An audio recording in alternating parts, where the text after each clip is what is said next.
Hello, welcome to Stackable, the all-in-one solution to building stunning websites with the WordPress block editor. This video is an in-depth tutorial on how to customize stackable blocks.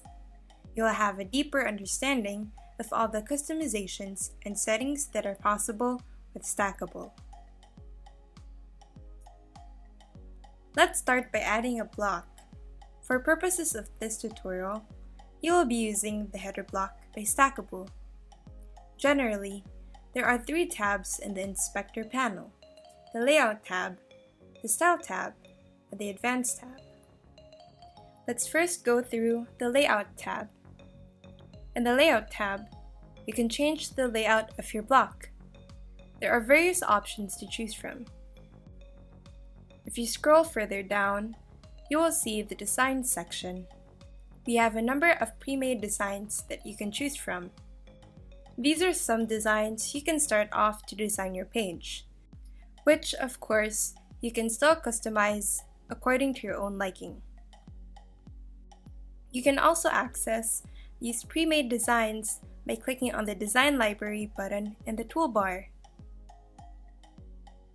We've chosen the angled header design to start with. Now onto the Style tab so we can customize how we want this block to look like. Let's go through the different design options in the Style tab.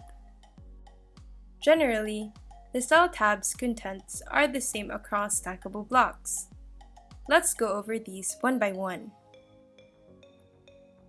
The General section is where you can set some general height and width settings, as well as select the alignment of the elements within the block. The Spacing section is where you could adjust the spacing between the elements within the block, as well as the padding surrounding each element. You can use the slider or type the number in the text field. The text elements in each block generally have the same customizable attributes, but for the title, you can change the HTML tag. A quick tip is to limit one H1 tag in each page for SEO purposes. The text element's customizable options may be divided into 4 sections: the typography, size, color, and alignment. The pencil icon opens up the typography settings where you can change the font family, size, weight, and more. Now let's move on to the button settings.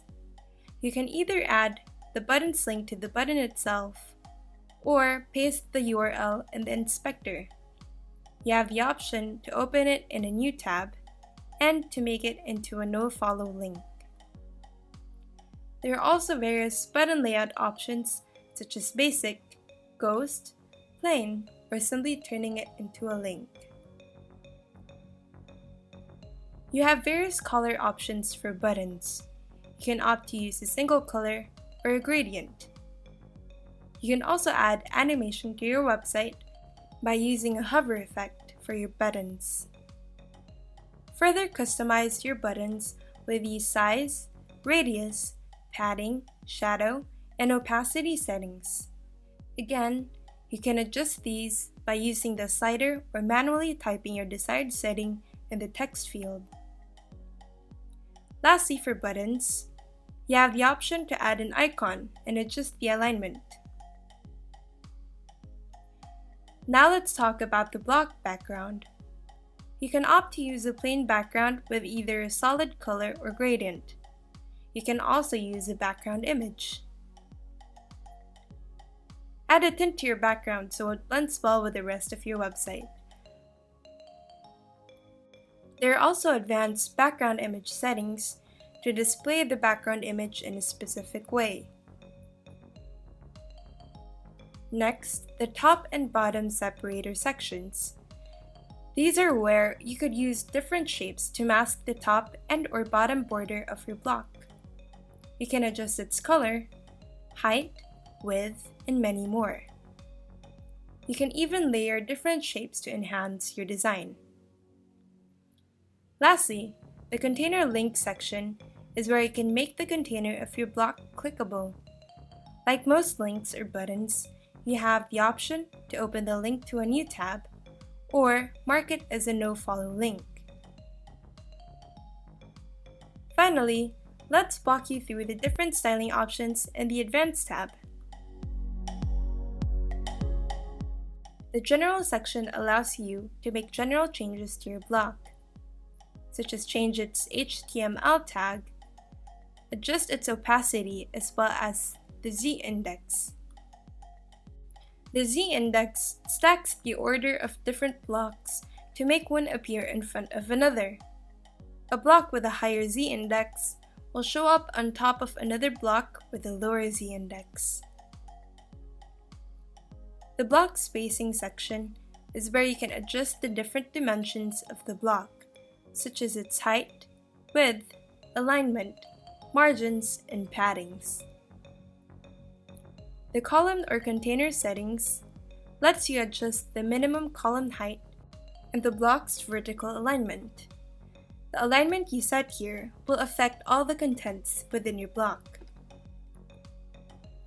In the responsive section, you're able to hide the block for any of these devices. If you click Hide on mobile, you will still see the block when you view from a desktop. However, it will be hidden when you view it from a tablet. Next, the Custom CSS section lets you further customize the block using CSS syntax. And finally, the Advanced section will let you add an HTML anchor for this block so you can link directly to this block anywhere on your website. You can also add additional CSS classes in this section. Those are all the ways you can customize blocks in the inspector. We hope you find this guide helpful for your page splitting journey with Stackable. Thanks for watching. Don't hesitate to reach out to us with any questions you may have. If you like this video, subscribe to our channel for more.